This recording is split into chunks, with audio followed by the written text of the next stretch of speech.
still the same. As always, thank you for listening. It's time for your favorite show, Headbangers and Hooligans. As always, yours truly, Scummalicious. You know I'm ready to deliver the entertainment that you desire, at least I hope so. Switching it up a little bit.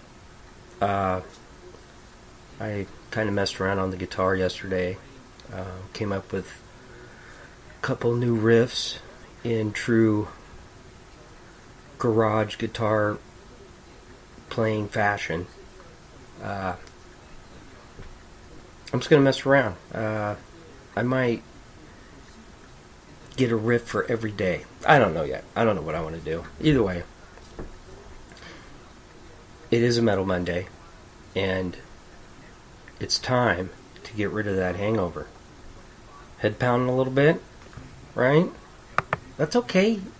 You deserve a hangover. Bust your ass all week. Saturdays and Sundays is your time. And sometimes those 4 or 5 beers turn into 10 and 11. And then we get the hangover. Halloween. It's hard to believe that October is almost over.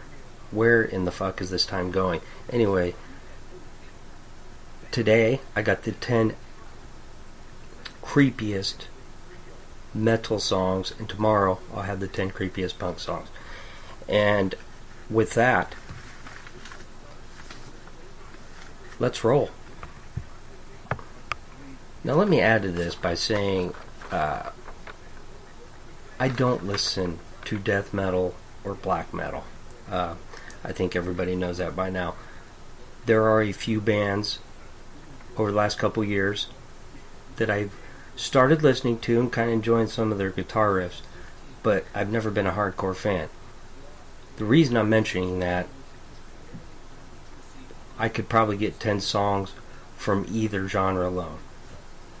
There's probably 10 black metal songs from bands that I don't know about that are the creepiest ever written, and we know that death metal has some super crazy songs, but I stuck to bands that I've listened to or am at least familiar with. Number 10. And some people might not think of this as a creepy song, so to speak, but it is. If you pay attention to the lyrics, I'm talking about one from Metallica.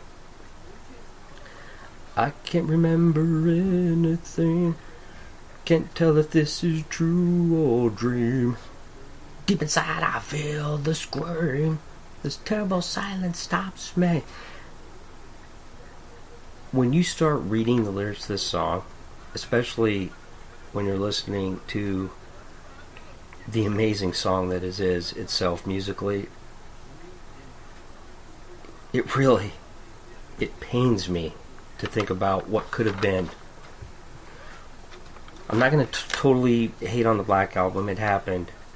I understand the simplification of the songwriting, because it wasn't fun to play all these complicated songs live, but really, and you know what I'm talking about. Load, reload. Anyway.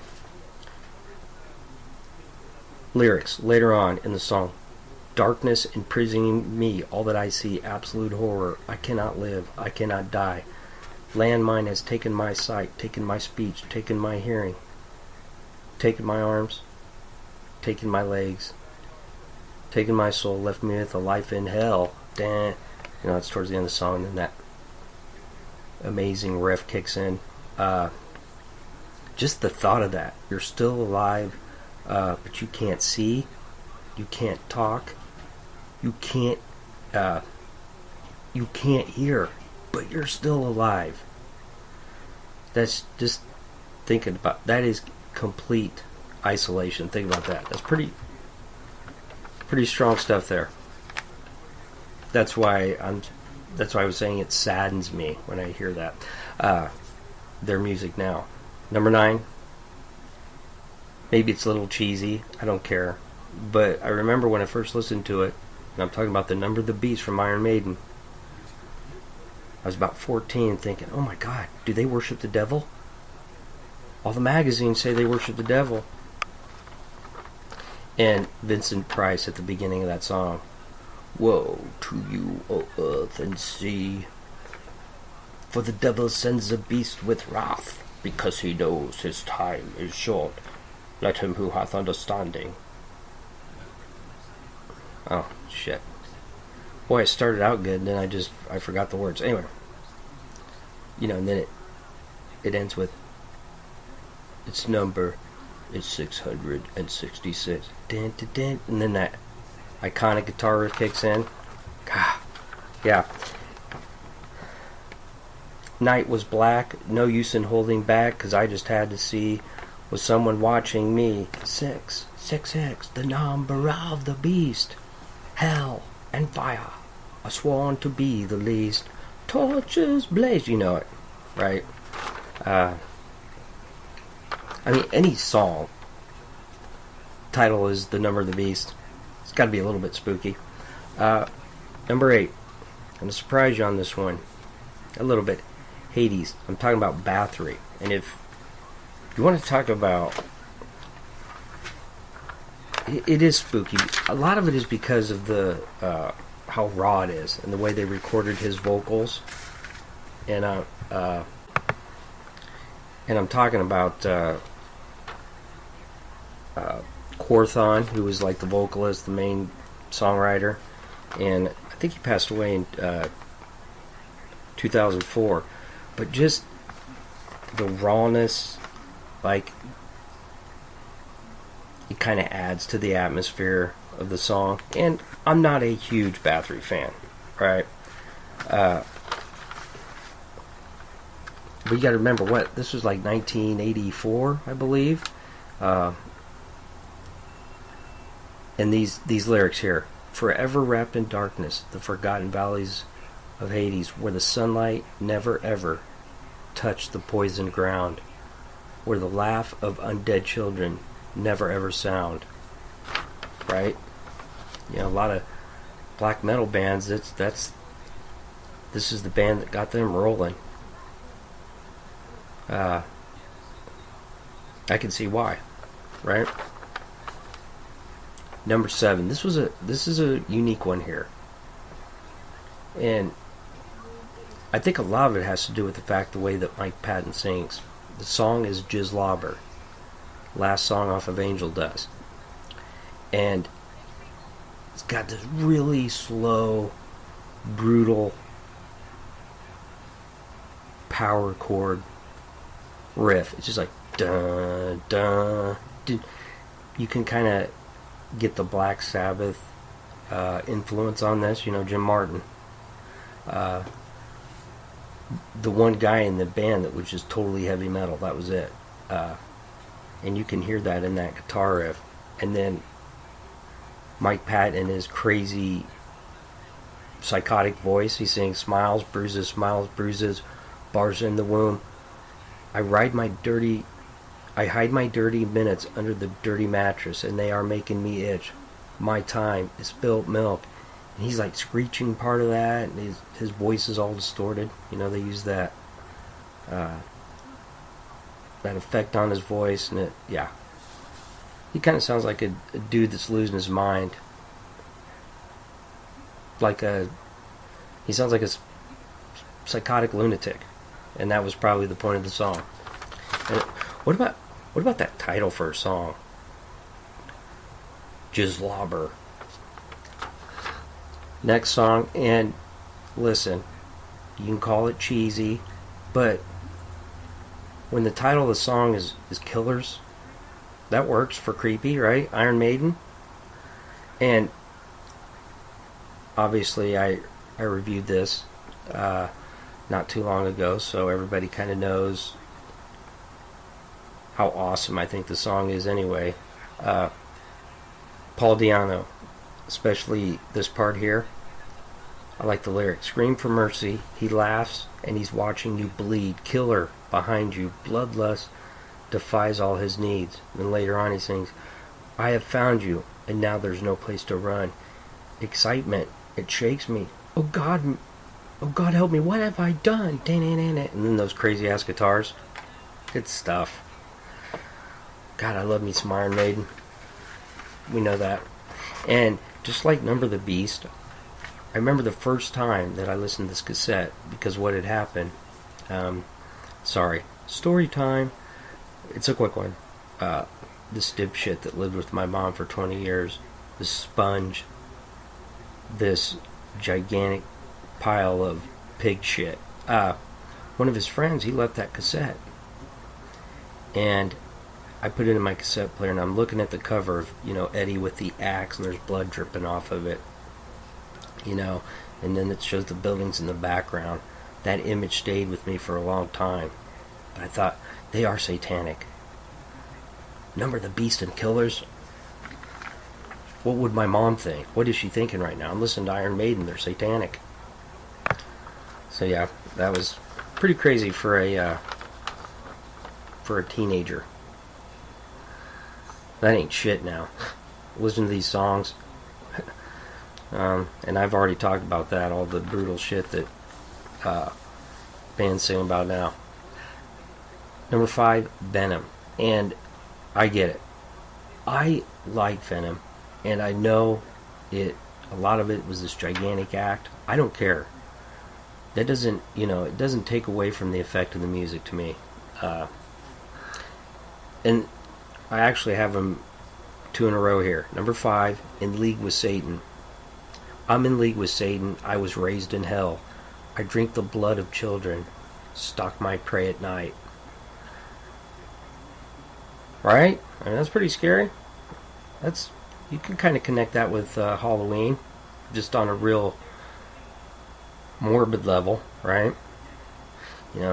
Everybody, all the kids put on the costumes and, they go get candy. But then there's people that are really fucked up in the head, and they love this kind of shit. Darkness and evil and satanic shit. Yeah. Number 4. Venom again, like I said. Black Metal. Kind of iconic song. I know a lot of metalheads know it. Energy screams, magic and dreams. Satan records the first note. We chime the bell, chaos in hell. Give up your soul. Live for the quest. Satan's band. I just think it's awesome how they just embraced it. They're like, hey, we're satanic. We hope this scares you, and it scares your parents. Marilyn Manson, he's been doing that for 2 decades now, right? And he tells people that it's an act. And I don't have a problem with that. I really don't. It's an image, and that's the image that they want to put out to people, and it works. Number 3, you can't have, well, at least I don't think so anyway, you cannot have a 10 top creepiest songs in metal and not have Slayer in there. And the first song, yeah, I just gave that away, they're in here twice, is Dead Skin Mask. I love that song. I think it's one of their best songs. And I'm not a hardcore Slayer fan. I think everybody knows that, but I respect a lot of the music that they've recorded. I wonder what those kind of fans, what they think of this song. I do. I love this song. And Tom Araya, really good as always on this. Dance with the dead in my dreams. Listen to their hollowed screams. The dead have taken my soul, and it's over that cool Slayer's signature riff. Because they do have, to me, a lot of riffs that kind of sound the same. But I don't care. The riff is perfect for this song. And then he sings later, the brush of dead warm flesh pacifies the means. Getting a little philosophical. A philosophical lunatic. It works. Number 2, obviously, as I said, it's Slayer again. And it's South of Heaven. Like, when you look at that cover and then the title South of Heaven, that pretty much spells creepy to me. And this verse always stuck out to me. Tom Araya sings, "Bastard sons beget your cunting daughters, promiscuous mothers with your incestuous fathers. On and on south of heaven.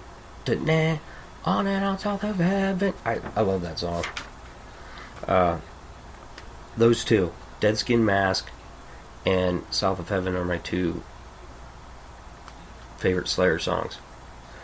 Not just creepy, just songs, period. I think those are their two best. Which takes us to number one. Creepiest metal song of all time, in my book. I went with War. I know, I'm being a total fucking fanboy. But with the news of Mike Dirks, I'm going to be a little sappy, alright? But he's going to get that operation done, alright? We know that's going to happen.